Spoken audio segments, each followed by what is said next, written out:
बिस्मिल्लाहिर्रहमानिर्रहीम, अस्सलाम वालेकुम। आखिरी चांस था भारत के पास कि वो चाइना को मना लेता, कि वो उसकी ठुकाई ना करते, लेकिन ये आखिरी चांस भी ख़त्म हो गया। जयशंकर की मीटिंग चाइना के फॉरेन मिनिस्टर के साथ इंतहाई तलख और इंतहाई तकलीफ दे रही। ये सबसे पहले तो आपकी स्क्रीन पर चल रही है इनकी जॉइंट स्टेटमेंट। कि जो जॉइंट स्टेटमेंट होती है उसमें दो चीज़ें याद रखिएगा। असल कहानी वो है जो ऑफ द रिकॉर्ड है, जो हकीकत टीवी आपको इस वीडियो में बताने जा रहा है, दिल थाम के सुनिएगा। लेकिन जॉइंट स्टेटमेंट के अंदर भी आपकी काफ़ी सारी चीज़ें कवर हो जाती है। इस जॉइंट स्टेटमेंट के अंदर ये टोटली इंडिया की नाकामी है कि चाइना ने किसी जगह ये नहीं कहा कि वो अपनी फौजें पीछे निकाल कर जाएगा, वो वापस जाएगा, या कोई इस तरह की सूरत हाल पैदा होगी कि इंडिया को बेनिफिट होगा। मज़ीद डिस्कस करने से पहले इस वीडियो को लाइक करें, हकीकत टीवी को सब्सक्राइब करें और बेल आइकन पर ज़रूर क्लिक करें। शाह महमूद कुरैशी के साथ जब मीटिंग इनकी हुई चाइना के फॉरेन मिनिस्टर की, तो देखिए कितने ज़बरदस्त तरीके से उन्होंने दिल खोलकर, बाहें खोलकर उनका इस्तकबाल किया। फिर उसके बाद ज़बरदस्त मीटिंग रही। इसी तरह रशिया के फॉरेन मिनिस्टर से जब मीटिंग हुई शाह महमूद कुरैशी की, तो बड़ी ज़बरदस्त रही और इंतहाई कमाल तरीके के साथ उन्होंने इस्तकबाल किया, बातचीत हुई। अल्हम्दुलिल्लाह हम तो पूरी तरह इस मामले के अंदर सुरखरू रहे। अब आते हैं उस पहलू की तरफ जो कि इंटरनली मीटिंग के अंदर डिस्कस हुआ, लेकिन मीडिया के अंदर सिर्फ जॉइंट स्टेटमेंट आई।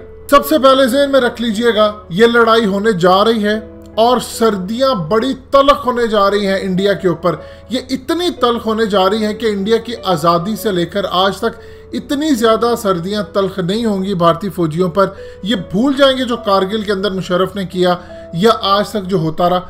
चाइना ने जो सबसे बड़ा अपना इंतज़ाम किया अपने फौजियों के लिए, उन्होंने पहाड़ों पर एक तो उनकी तैनाती है। इंडिया को तो प्रॉब्लम ये है कि यहाँ से किस तरह लॉजिस्टिक सामान और चीज़ें और सब कुछ लेकर जाएंगे। उन्होंने पूरी तैयारी की है, वो ड्रोन्स के ज़रिए खाना पहुँचाएंगे। यानी हर तरह की जो ज़रूरत होगी चाइना के फौजियों को, वो चाहे -40 टेम्परेचर क्यों ना हो जाए, उनको प्रॉब्लम नहीं है। लेकिन इंडिया को प्रॉब्लम ये होगी, जो चाइना के फॉरेन मिनिस्टर ने भी बात की है। अब ज़रा सुनिएगा क्या इशू होने वाला है। चाइना के फॉरेन मिनिस्टर ने कहा है कि आपके पास सिर्फ एक रास्ता है, आप अमेरिका के इशारों पर काम करना बंद करें और ये तमाम इलाके छोड़कर चले जाएं। चाइना पूरी तरह मिलिट्री एक्शन लेने के लिए तैयार हो चुका है और अब डिप्लोमेटिक जितनी इंगेजमेंट है वो टोटली फेल हो चुकी है। और हमने अपने फ्रंट लाइन ट्रूप्स को तैयार कर दिया है कि आप जंग के लिए तैयार हैं, किसी भी वक्त आपको कॉल कर दी जाएगी। जयशंकर साहब, हमने तो पूरी तैयारी कर ली है, लिहाजा बेहतर यह है कि भारत इस वक्त जिस बीमारी के साथ, कोरोना के साथ लड़ रहा है, आप चाइना की मदद तलब कर लें, अपनी इकोनॉमी बेहतर करें, बजाय क्या वाशिंगटन की ट्यून पर डांस करते रहे।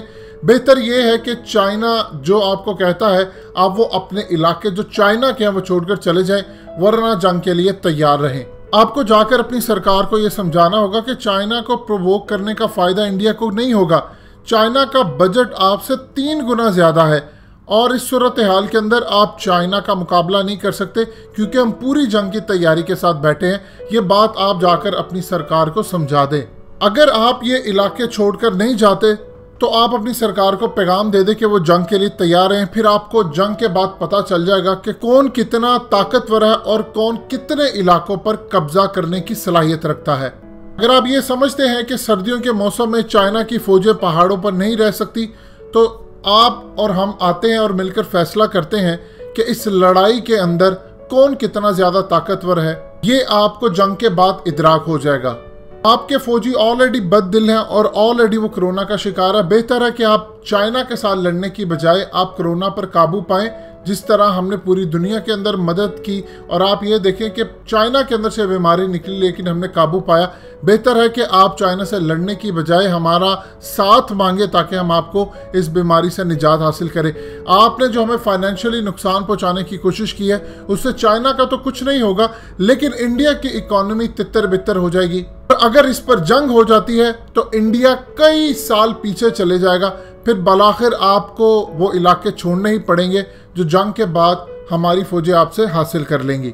आपकी हुकूमत का सारा दारोमदार राफेल तैयारों पर है। हम आपको क्लियर कर देना चाहते हैं, चाइना के पास राफेल से कई गुना ज्यादा बड़े और अहम हथियार है।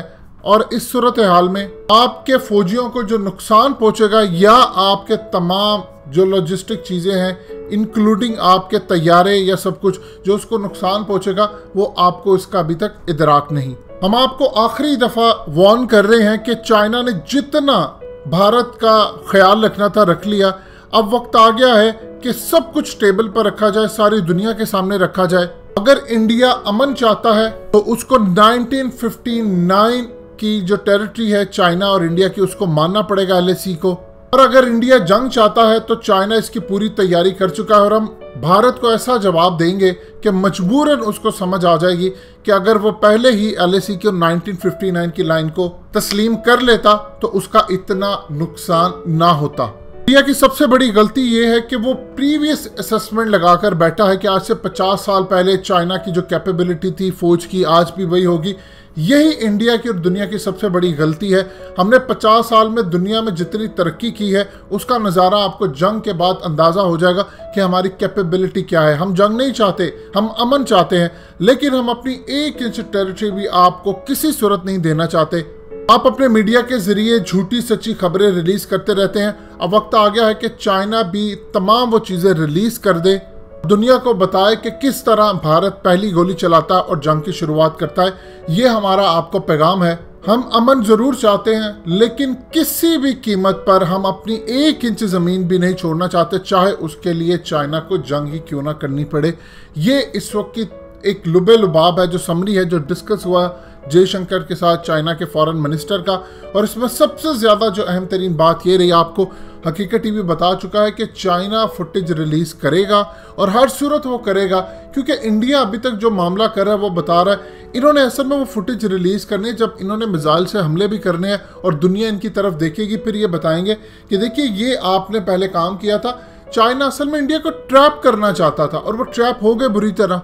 देखिए पाकिस्तान की तरफ जो जनरल बाजवा ने ये बात की है कोर कमांडर कॉन्फ्रेंस के अंदर और उन्होंने ये बात खुलेआम कही। उन्होंने कहा कि जंगी तैयारियों को बढ़ाना होगा। इसको आप छोटी बात ना समझिएगा। पाकिस्तान सेकंड फ्रंट से रेडी है और उस तमाम सूरत हाल में ईरान भी इंडिया का साथ नहीं दे रहा। अफगान तालिबान से ऑलरेडी बातचीत हो चुकी है कि आपने अफगानिस्तान का माहौल क्लियर रखना है क्योंकि वहाँ पर दाइश BLA इन्होंने हमला करना ही करना है और इसीलिए अफगान तालिबान को कहा है कि आपने उनको पकड़ना है। इस सूरत हाल के अंदर सबसे बेहतरीन ऑप्शन ये रहती है चाइना चुपके से ये काम कर ले, क्योंकि चाइना के पास इस वक्त कोई ऑप्शन मौजूद नहीं है सिवाय वो इंडिया पर हमला करे और वो अपने इलाके वापस ले ले। अगर बातचीत से मसले हल होने होते तो वो कब के हो जाते। चाइना इसी बात पर अड़ा हुआ है कि 1959 की आप टेरिटरी LAC के ऊपर वापस जाएं। अगर आप नहीं चाहते तो जंग होगी। ये बात तो हकीकत टीवी आपको थ्रू आउट करीबन 3-4 महीने से बता रहा है कि ये चाइना ने उनको टेबल पर रखकर ये टॉक्स जो हुए तो उसमें यही बात थी। आज भी वो अपने मौक़िफ़ पर खड़े हैं जबकि इंडिया पीछे से पीछे हटता जा रहा है। न्यू दिल्ली को समझ नहीं आ रही उन्होंने करना क्या है और अब वो पूरी दुनिया में खबर लगाते जयशंकर ने ये कह दिया। जयशंकर की औकात ही क्या है। ये जो हकीकत टीवी ने आपको बातें बताई हैं ये इससे बहुत ज़्यादा आगे तक गुफ्तगू हुई है और आने वाले वक्त में आपको ओपनली अब चाइना की तरफ से जंग की धमकियां और उनकी फौजें किसी भी वक्त इंडिया पर कब्जा करती नजर आएंगी। दोस्तों हकीकत टीवी को सब्सक्राइब करना मत भूलिए, वीडियो को लाइक करें, शेयर करें और कमेंट सेक्शन में अपनी राय का इजहार जरूर करें।